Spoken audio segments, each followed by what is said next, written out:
Alright, so let's take a look at the second example we worked today, which was number 15. So I did number 15 as an example from your paper.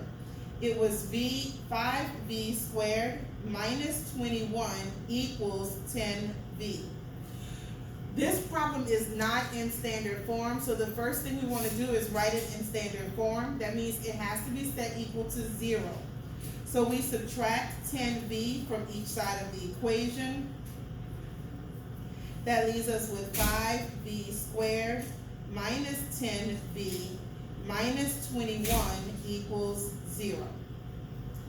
The next step here is to group. We want to group the v squared and the v term. So that gives us 5v squared minus 10v plus space minus 21 equals 0 plus space.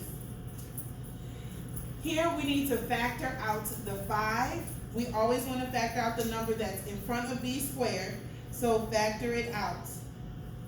That leaves us with 5 divided by 5, which is 1v squared, so we just write v squared. And negative 10v divided by 5 leaves us with negative 2v.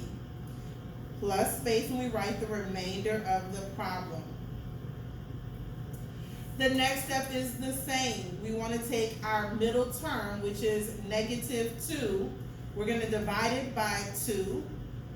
And then we're going to square that. Negative 1 squared is positive 1. We're going to add 1 here. Now remember, this is essentially adding 5 ones here, so we have to add 5 ones on the other side. So we're doing 5 times 1. The next step is to factor. What two numbers multiply to multiply to 1 and combine to negative 2? They are negative 1 and negative 1. And 0 plus 5 times 1 is 5. Remember, anything times itself is squared. So this becomes 5 times v minus 1 squared minus 21 equals 5. The next step is to go ahead and add 21 to each side. Remember, order of operations. We want to get rid of everything. I talked about the Tootsie Roll. You're getting rid of everything around the parentheses. So we start by undoing the subtraction here. That leaves us with times v minus 1 squared equals 26. The next thing stopping us from having v minus 1 squared by itself is the 5. So we divide by 5. That leaves us with v minus 1 squared equals 26 divided by 5. I see that neither of them are perfect squares, so I said that I gave you permission to convert this to a decimal. And so 26 divided by 5 gave you 5.2. So this is v minus 1 squared equals 5.2. Again, we need to get v by itself. What's stopping us is the square, so we're going to take the square root of each side. Square root cancels the square, and we're left with v minus 1 equals plus or minus the square root of 5.2.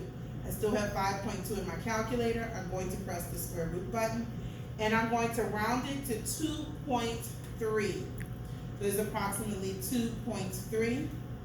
In the next step, we're going to add 1 to each side, and we're left with v equals 1 plus 2.3, and v equals 1 minus 2.3. So the answers are v equals 3.3 and v equals a negative 1.3, or we can write our ordered pairs 3.30 and, that was a negative 1.3, negative 1.30. These are our answers, either way you wrote them. That's it.